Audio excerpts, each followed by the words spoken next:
Maggie celebrates Ayyám-i-Há. Story by Patty Ray Tomarelli.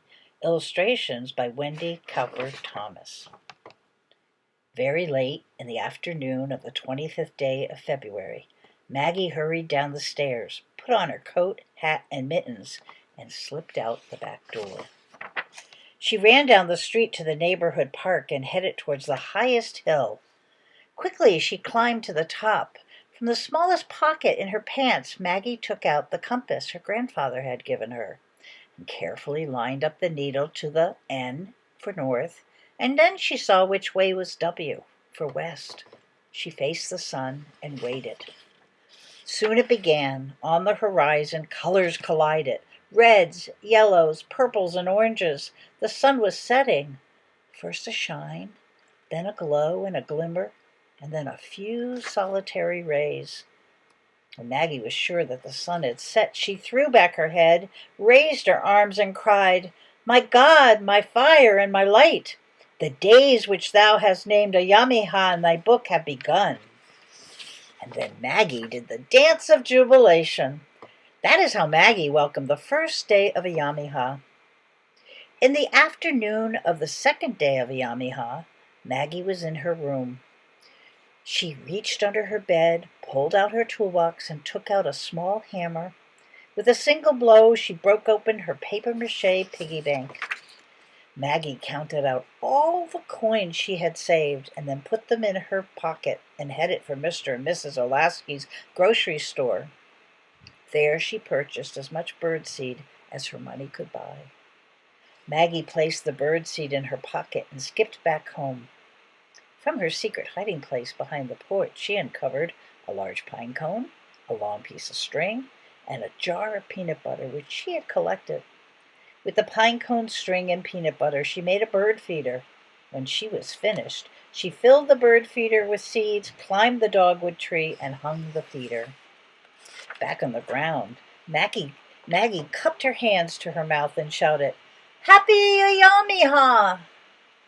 On the third day of Ayyám-i-Há, Maggie took the warm cookies she had just baked with her brother Freddie and carefully placed them in 3 colorful tins. She stuffed the tins into her large pockets, one on each side and one in the back. Because her pants were so baggy, Maggie had room for all 3 tins. With her hands free to pick up any interesting items she might find, Maggie headed for Buttercup Village. This is where her 2 best and oldest friends, Mr. Marshall and Mrs. O'Sullivan, lived. Maggie put 1 tin on Mr. Marshall's doorstep and 1 on Mrs. O'Sullivan's doorstep. Then she rang the doorbell and ran to hide behind the bushes. From there she watched Mr. Marshall and Mrs. O'Sullivan come out and look all around to see who had left a surprise on their doorstep. Finally, Mr. Marshall and Mrs. O'Sullivan picked up their tins, smiled at each other, and went inside. When she was sure that they wouldn't come out, Maggie reached into her pocket and took out the 3rd tin. She pried it open and chose 1 cookie. Maggie smelled the heart-shaped cookie with the red sugar sprinkles and whispered, "Happy Ayyám-i-Há." On the morning of the 4th day of Ayyám-i-Há, Maggie picked 4 flowers she had grown in the window of her room. On the stem of each flower she tied a note with a piece of shiny blue ribbon. 1 flower went to her mother and another to her father. These she delivered with a hug and a kiss. Their note said, "Happy Ayyám-i-Há, love, Maggie." She had a flower for her teacher with a note that said, "Happy Ayyám-i-Há, Miss Morse, respectfully, Margaret." The last flower was for her brother. This she left outside his bedroom door. His note said, "Happy Ayyám-i-Há, M." At the end of the day, Maggie returned to the top of the hill in the park. There she sat very still, once again waiting for the sun to set. These were the last moments of the last day of Ayyám-i-Há.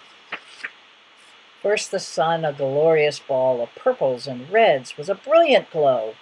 Then a shimmer, then a shimmer of a glimmer of a shimmer of a shine, then just a few solitary rays, which brought the magnificent curtain down. Maggie sat silently watching, waiting. Ayyám-i-Há come to an end. Then she thought about Nowruz. The end.